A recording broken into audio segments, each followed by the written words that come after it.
Assalamualaikum warahmatullahi wabarakatuh. Kembali lagi di channel Marsha Subiakto. Pada kesempatan kali ini kita akan kembali membahas informasi menarik. Kali ini kembali terkait dengan honorer R2 dan R3 ya. Jadi pada kesempatan kali ini kita akan kembali memberikan informasi berkaitan dengan demo honorer R2 dan R3 kemarin ya, 2 hari di tanggal 10 dan 11 Juni 2025.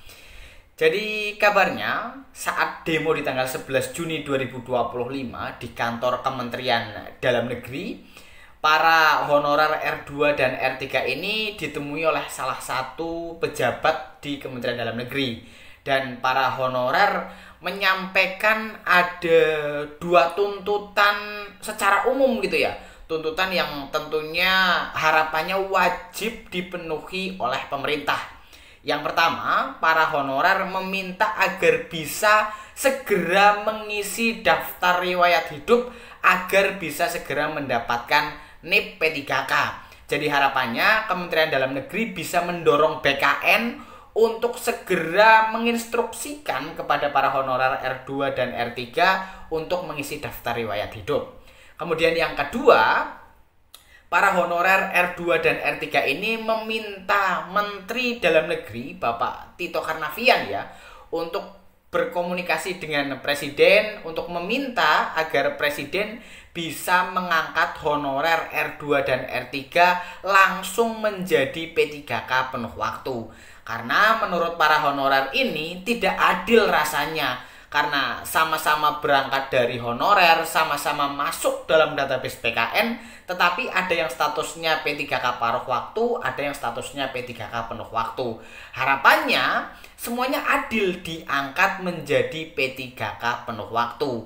Mereka para honorer juga ternyata sudah sering beraudiensi dengan pemerintah daerah, tetapi jawaban dari pemerintah daerah mentok karena masalah anggaran, sehingga harapannya masalah anggaran ini bisa dituntaskan oleh pemerintah pusat dengan cara menggunakan APBN untuk menggaji para P3K. Tetapi tentunya tuntutan-tuntutan ini belum pasti bisa direalisasikan ya. Tetapi semoga ada respon baik dari pemerintah, dalam hal ini Kementerian Dalam Negeri, BKN, Kementerian Pan-RB maupun dari Istana Negara atau Istana Kepresidenan. Dan untuk lebih jelasnya berkaitan dengan hal ini, kali ini kita akan coba lihat beritanya ya. Langsung saja, bagi yang penasaran, simak terus. Oke, bismillahirrahmanirrahim, langsung saja kita mulai. Jadi inilah berita atau informasi terkait dengan honorer R2 dan R3 ya, yang kemarin pada tanggal 10 dan 11 Juni 2025 telah melaksanakan demo ya. Dan di tanggal 11 di depan Kemendagri dan Istana Negara. Ada dua tuntutan penting yang disampaikan oleh teman-teman honorer yang tentunya menjadi tuntutan wajib dari para honorer ini. Kita coba lihat beritanya ya. Diberitakan oleh cpn.com, judulnya demo honorer di Kemendagri, masa R2 dan R3 hanya ajukan dua tuntutan, tetapi mantap. Kita coba bacakan. Saat aksi demo honorer pada 10 sampai 11 Juni, masa R2 dan R3 menuntut agar tahapan pengisian daftar riwayat hidup atau DRH untuk pengusulan NIP P3K bisa dipercepat. Masa honorer R2 dan R3 dalam aksinya meminta bantuan Kementerian Dalam Negeri atau Kemendagri terkait tuntutannya tersebut. Permintaan tersebut disampaikan langsung oleh masa aksi Aliansi Gabungan R2 dan R3 Indonesia saat bertemu PLH, Direktur Fasilitasi dan Kelembagaan Kepegawaian Daerah Kemendagri, Paskalis Bailon Meza. Juru bicara Aliansi Gabungan R2 dan R3 Indonesia, Bahari Permana mengatakan, dalam aksi jilid 3 hari kedua, pusat lokasi aksi di kantor Kemendagri Jakarta. Alasannya, Kemendagri punya peran strategis dalam penataan pegawai non-ASN atau honorer. Beberapa tupoksi Kemendagri diantaranya pembinaan urusan pemerintahan dan pembangunan daerah, serta pembinaan keuangan daerah. Juga pengordinasian, pembinaan dan pengawasan umum, fasilitasi dan evaluasi atas penyelenggaraan pemerintahan daerah. Melalui aksi jilid 3, kami ingin Bapak Mendagri Tito Karnavian terketuk nuraninya untuk mendengar langsung jeritan para honorer di daerah. kata Bahri kepada cpnn.com Jumat 13 Juni 2025. Peserta aksi yang datang aksi ke Jakarta, ujar Bahri, seluruhnya honorer daerah, tidak ada honorer pusat. Honorer R2 dan R3 sudah sering beraudiensi dengan pemerintah daerah, namun selalu berujung pesimistis karena alasan keterbatasan anggaran. Kami berkali-kali aksi di Jakarta karena yakin solusinya ada di pemerintah pusat, kata Bahri. Dia menyebutkan di beberapa daerah masih ada honorer yang bekerja puluhan tahun tetapi belum menerima gaji layak. Ada yang sebulan digaji 200.000, 300.000, dan 500.000. Namun mereka tetap bertahan dengan harapan ada kebijakan yang adil dan manusiawi dari pemerintah.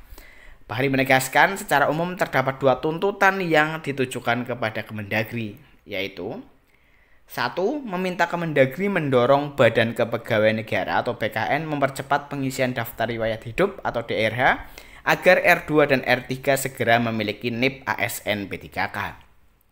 2. Meminta Kemendagri merekomendasikan pengangkatan honorer R2 dan R3 jadi P3K penuh waktu kepada Presiden Prabowo Subianto. Bahri dalam orasinya menegaskan amanat pasal 66 Undang-Undang 20 tahun 2023 tentang ASN harus dilaksanakan secara utuh, jangan setengah-setengah. Penetapan pegawai non-ASN yang wajib selesai paling lambat Desember 2024 itu tahapannya terdiri dari verifikasi, validasi, dan pengangkatan, ucapnya.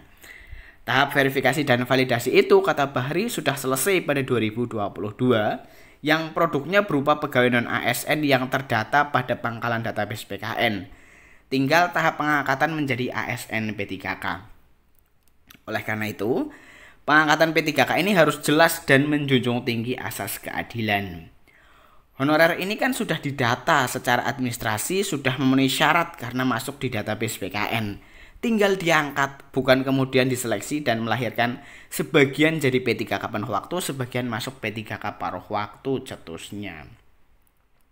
Yang jadi P3K penuh waktu pun, tambah Bahri, ada yang karena mendapat prioritas, ada juga yang karena nilai terbaik. Kalau dari tahap pendataan status honorernya sama, maka sampai pengangkatan pun seharusnya diperlakukan sama. Sebab lanjutnya, para pelamar P3K ini seluruhnya honorer. Ya, jadi itulah ya berita atau informasi terkait dengan dua tuntutan penting yang disampaikan oleh masa aksi honorer R2 dan R3 kepada Kementerian Dalam Negeri ya. Dan semoga dengan adanya aksi tersebut ada respon baik dari pemerintah, terutama Kemendagri, BKN, Kementerian Pan-RB, maupun dari perwakilan Istana Negara. Dan kita tunggu ya berita selanjutnya. Jadi mungkin itu informasi yang bisa disampaikan pada kesempatan kali ini. Jika ada tanggapan atau pertanyaan berkaitan dengan hal ini, teman-teman bisa tinggalkan di kolom komentar. Terima kasih, mohon maaf bila ada kesalahan. Wassalamualaikum warahmatullahi wabarakatuh.